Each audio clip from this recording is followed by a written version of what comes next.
Hey everyone, this is Sunny Justice with It's a Criming Shame. This is going to be about part 2 of discussing the comments from the part 3 video of what happened to Nicola Bulley.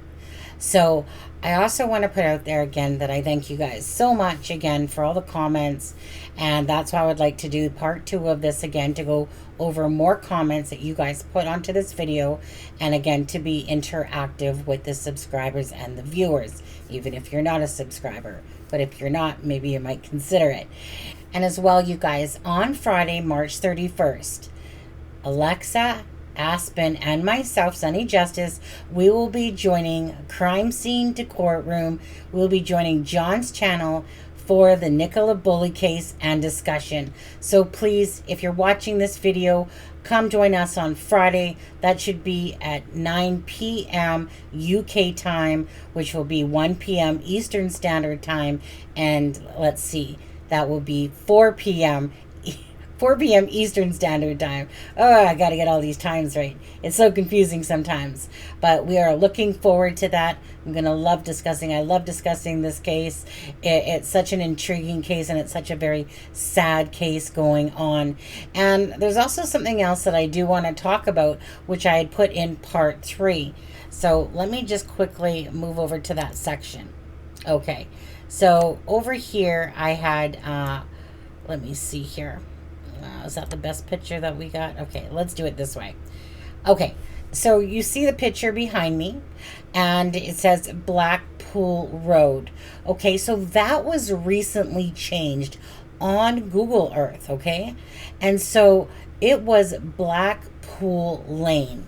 So all the way up here, it was called Blackpool Lane, up until recently, when this is called Garstang Road here, when really Garstang Road didn't start till about up to the right hand curve there.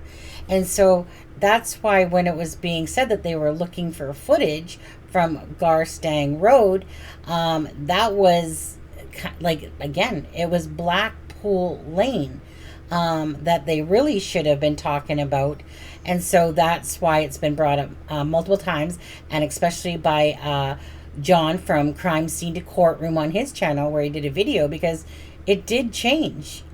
When Nicola had gone missing, it was Blackpool Lane, and Garstang Road was up further.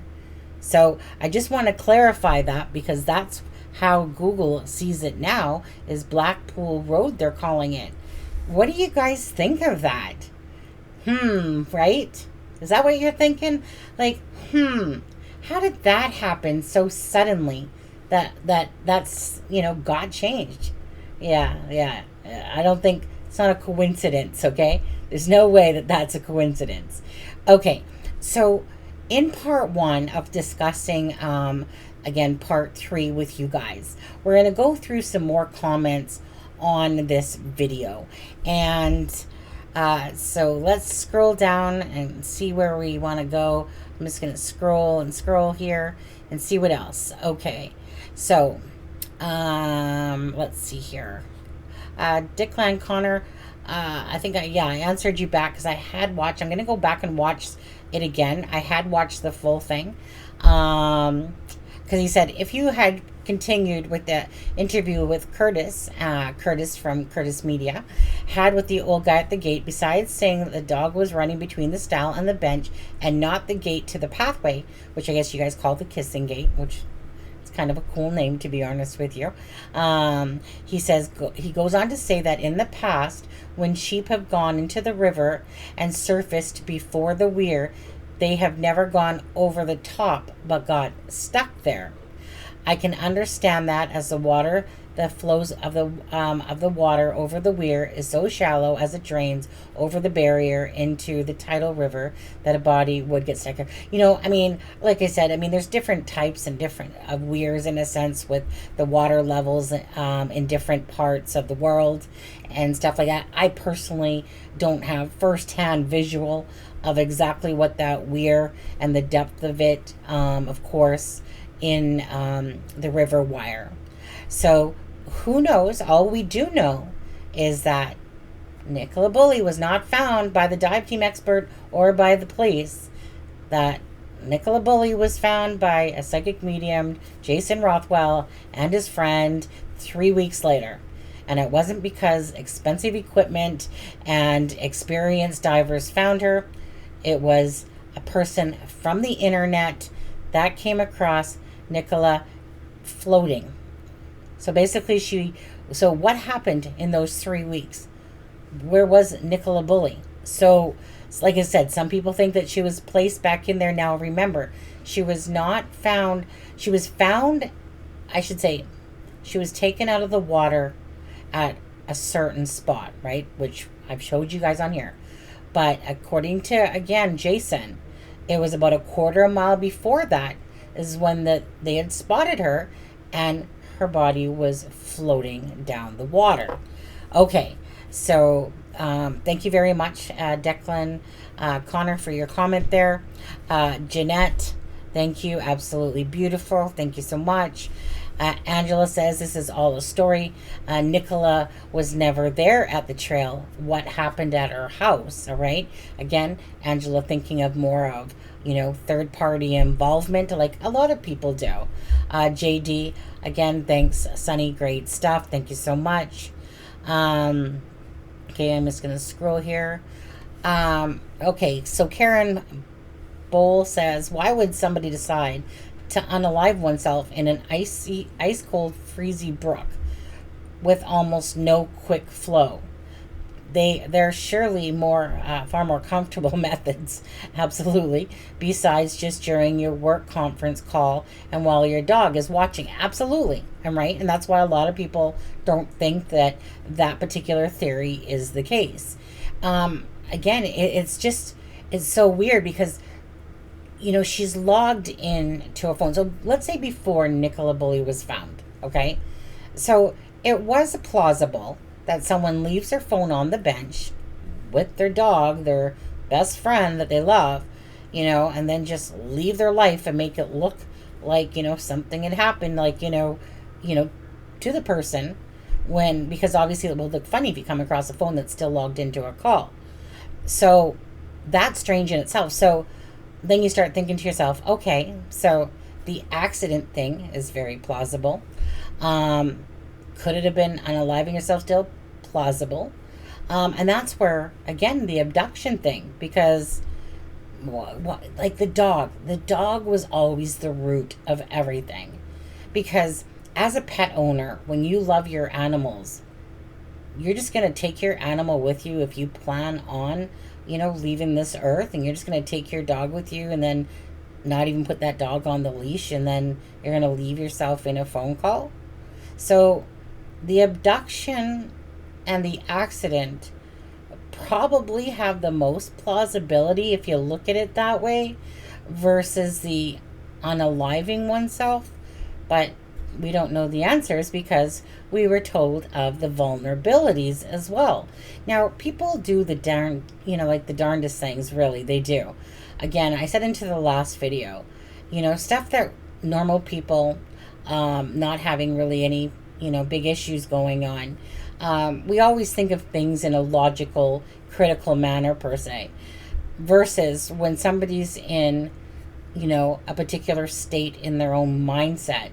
And that's one of those things, is that you don't really have the answer sometimes for why people do the things that they do, and again, in the last video, I've came across many stories where a mother has literally left the earth, leaving her children behind, and in your own head, you think, how could you do that? Like, you have 4 children, like, why would somebody ever do that?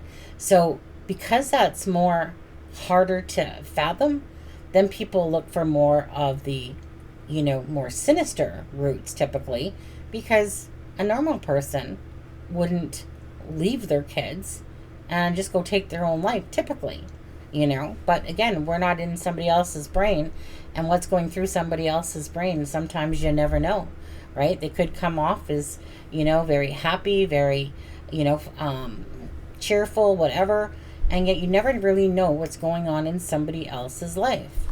Let's see. TX mess. I thought I had read somewhere that PA and Penny were related. Um, I haven't seen personally anything myself yet. So PA being Paul Ansel, and Penny being from the Caravan. I haven't personally seen anything on that myself, to be honest. Nikki Stick says Penny is suspect to me. This is what we call Caravan Penny. I call her Caravan Bullhorn Penny, because she was always deemed as was called the grumpy lady. Okay, and so maybe she has just that rap, right? For being one of those, grumpier people. Peter Falding should be reinstated, not struck off. If he says she wasn't in the river, then she wasn't. Those sorts of searches don't miss a trick. Yeah, I really feel like I said that's a conversation in itself to me about Peter Falding. I think at the end of the day, he was definitely wronged. Again, Leston Davies, don't forget the dog was tied with twine. How good are you at knots? Maybe the dog got loose because it wasn't tied securely. Right? I remember someone put a comment above, I believe, that said, like, how many times does a dog have to be tied? Right? Because Ron's saying that, Penny is saying to tie the dog. So if Penny already tied the dog, why would Penny say to Ron, to tie the dog, unless it was just one of those things that Ron, during that interview, didn't say, well, Penny did tie up the dog, but I guess the dog got loose. So that's why when I came along, the dog was loose, and Penny called my what? I don't know. That's the only thing I could muster from that one, to be honest with you. Hi, Veronica. How are you? I think she fainted and fell in the water. I know it's all very odd, but if she was on medicine, maybe she could have had alcohol in her bloodstream. It would not be a good mix at all. Yeah, and this is what I'm talking about. I'm talking about the speculation exactly because of the vulnerabilities that they said they weren't going to talk about. And then a couple hours later, they said they talked to the family. The family wanted him to basically bring up about the vulnerabilities. And let us know that she had vulnerabilities that included a January 10th call to the home and about menopause and alcohol issues. So because people were going to put that news out there to the media, they thought that they were going to try to, hit it straight on.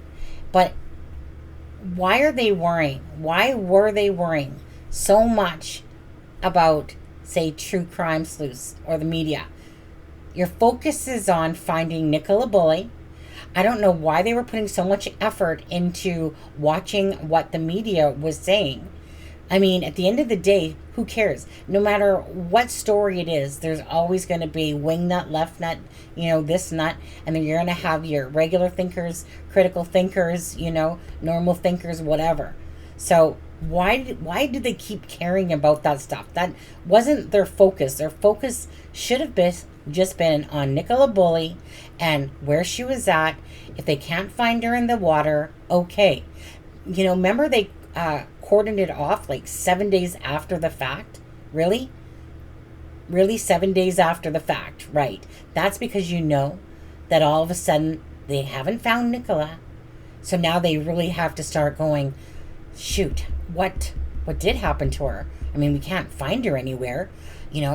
Maybe we were wrong about the whole incident thing, and then they had to basically backpedal is really what they had to do because 3 weeks went by.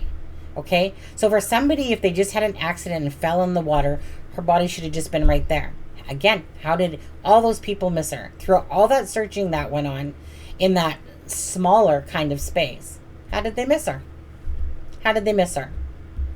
So that tells me that wasn't a very good job if she was in the water the entire time and they got all this technology and we're not just talking about Peter Falding here, we're talking about everyone else that was searching the riverside and stuff like that, and if she was found floating, right, a quarter of a mile before she was found, which would be, of course, definitely after the weir, but where was she the 3 weeks before that? Where was she hung up, if at all, then?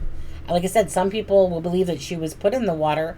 I really, again, once Nicola was found in the water, then it just became about still trying to understand, like, what logically would make sense in all of this, and then hopefully waiting for answers to come along. Everyone needs to stop. Oh, okay, we talked about that one. I think Heather, because again, the family is the one that put that stuff out there. So if they didn't believe she was in the water, Heather, on that one, obviously it meant a couple of things. That's not really rocket science. If she's not in the water and they don't feel like she's drowned, it means the family thinks that she maybe just left.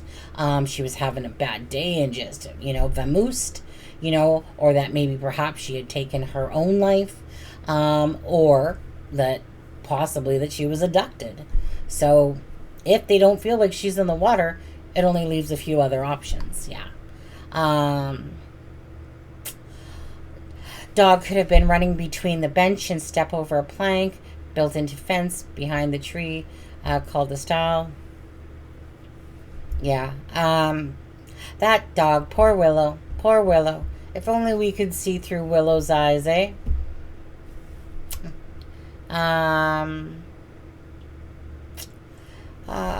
gonna have to say this so I can at least redeem myself.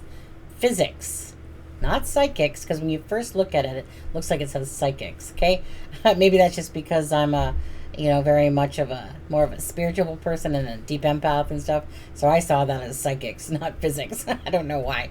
Anyways, I think that the least reliable source for information is the local Lancashire Reporter. Okay, so then he says, I think Raj got there first with the dog at the time. Willow was running between the stile and the bench. I believed he picked up the phone and placed it on the bench and kept walking his own dog. Okay, so I'm going to stop right there on that one. So, there was a point there where I thought that actually it was Ron that probably came across the dog first.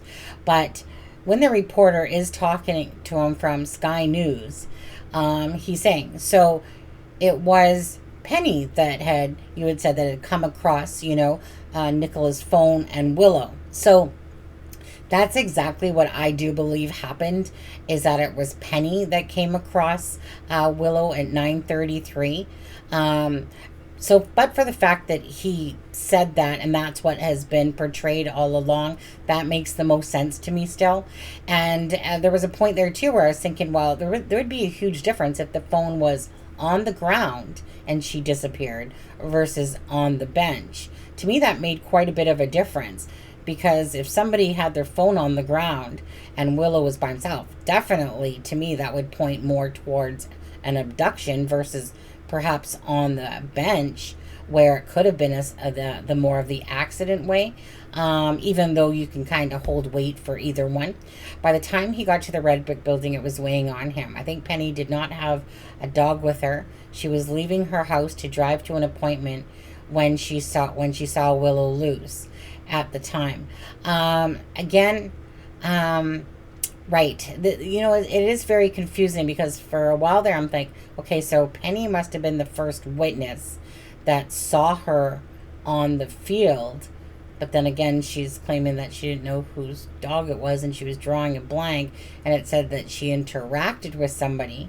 So it is kind of loopy when you think about it, because that stuff went through my head as well, because you're thinking about, okay, so if Penny had an appointment to go to, but is that factual? Did she have an appointment to go to? Because that same paper that was writing that stuff said that Penny had tied up the dog, and yet Ron was talking about Penny. So is it accurate? Did she actually have an appointment? Maybe she needed to meet someone there. I don't know. Because Penny would come in, perhaps see the phone, but if you're coming in with a dog, but we don't know if Penny had her dog, but I would think she would have her dog, because if Penny would come in with her dog, no one's just going to turn around and go, well, I got an appointment to go to, nice 1 minute being here. So where does that place Penny then? If Penny is the first one to see the dog, because that would mean that she would have been typically in the field already. So that's where I get confused, right? That's where it gets twisted to me. You guys following me on this one? So if Penny finds Nicola's phone at 9:33, and if she did have an appointment, why would she come just knowing that she had an appointment to go to? So that would mean that she would have been in the field already, and right, and then taken her dog for a walk or whatever, and then, right, am I missing something here? So then you have Ron saying, well, no, that's right, yeah, Penny was the one that came across it first. And then another news clip said that basically the woman, meaning Penny, and that a man came after her, meaning, which would be to me Ron. So it is physics, very confusing. So at the time, Willow was running between the bench and the gate, so Penny tied the dog. She tried to recall the numbers on Willow's tags after she left, but could not. I don't know if she made phone calls from the bench, no, from home, from her car, or the doctor's office, or a doctor's office. Penny tied Willow, and Raj is a witness for that. Okay, but that's not what was said. What was said, okay, in the papers, the reporter said about the appointment, okay? But again, we got Ron saying that Penny was, my wife's trying to call me, I'm trying to call my wife, Penny's calling my wife, and then she said to tie up the dog. So, you know, like I said, and this is where it just gets confusing, because I think most of us that seen that interview with Ron, I mean, for me, I personally see it as that he wasn't giving the whole story. You know, how many of you guys watching that interview was like thinking in your head about the reporter? Like, seriously, you had such a gold mine to ask him a few things with information that was missed opportunities. And I'm sitting there like, for instance, you could have said to him, so do you know if the phone was on the ground and then put to the bench? You know, could have asked something like that. I just think that was an absolute missed opportunity on that reporter's part, personally. Because I sit there each time I watch that interview, I'm just like, oh, there's so many things that he could have been asking Ron during that time. Why didn't they ring the number on Willow's collar? Right, so that's what I was saying before. Maybe Penny didn't have a phone. Maybe she didn't have a phone with her. Again, very confusing, right? I was going to say psychics again, right? Physics. Because I remember, you know, now that you brought that up, I just remember thinking that, like, so that's why I kept thinking, well, Penny must be the first witness, because she would have to be in the field and walk her dog and then go, oh, I have an appointment. But I mean, if she's in the field, the caravan is right there. I'm pretty sure that there's a gate to get in from that side of the caravan, right? Yeah, there must be. Let's see here. Richard Andrews. Why didn't they ring the number on Willow's collar? Patrick O'Mahony says Penny doesn't know how to ring. Like, how about 999? Again, well, according to Penny, she did. So it sounds to me like Penny didn't have her phone with her. Because in the press conference, Becky is saying that even though she stumbled over her words, but it was almost like that Penny had left, right? Because you know by her words after that fact that Penny had left to, you know, call some people, call the vet, which was unable to be helpful to her, and that then eventually, I like the word, eventually they returned back to gather Nicola's phone and, you know, figure out, of course, you know, who the wallpaper was, which would have been probably Emma and Paul on it. So much confusion, right? Oh, I didn't see that one. Usually I try to get that one. Buy YouTube views. So simple yet so good. Yeah, those are those people just trying to put their stuff out there, and they always try to leave a nice comment. Um, I think Ron's story is mixed up. I think that, that this is how I feel about it, Kelly. I feel that was almost like a contrived script that they were basically like, okay, like we're gonna be over here recording, and then cue you to come with your dog. Oops. Hey there. Oh, hey. We were talking to you yesterday. Hey, so let me just ask you a few questions there. And I just feel like Ron was probably stumbling over what he was saying, like, meaning that what he was saying even added a little bit more confusion, because it's like he was giving a very fast, quick version, but yet it still didn't make a lot of sense. Janet, thank you so much. Sunny, that's cool. I'm a visual person. Right, Raymond, they have changed Blackpool Road to Garstang Road in Google Maps on there. And Jeff Brown, you have been close. Phyllis says, don't trust Paul and Emma. Maureen says, how many of these people are wearing wigs? Do people put a chip on the harness that shows who the dog belongs to? Well, that's just it, right? A lot of animals have those chips in their ears or something, or those numbers in their ears, so that when something happens to an animal, that number will give specifics of who it belongs to.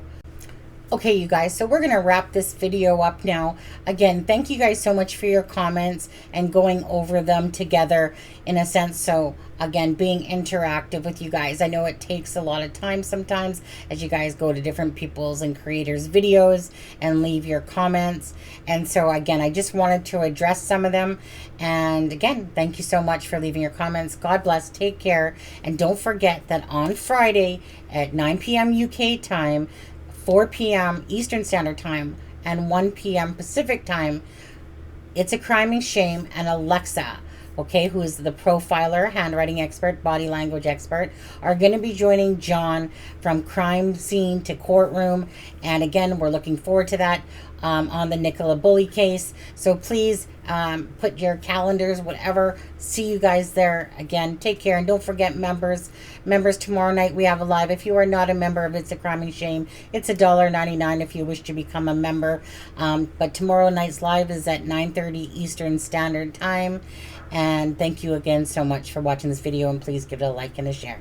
Have a great night, guys.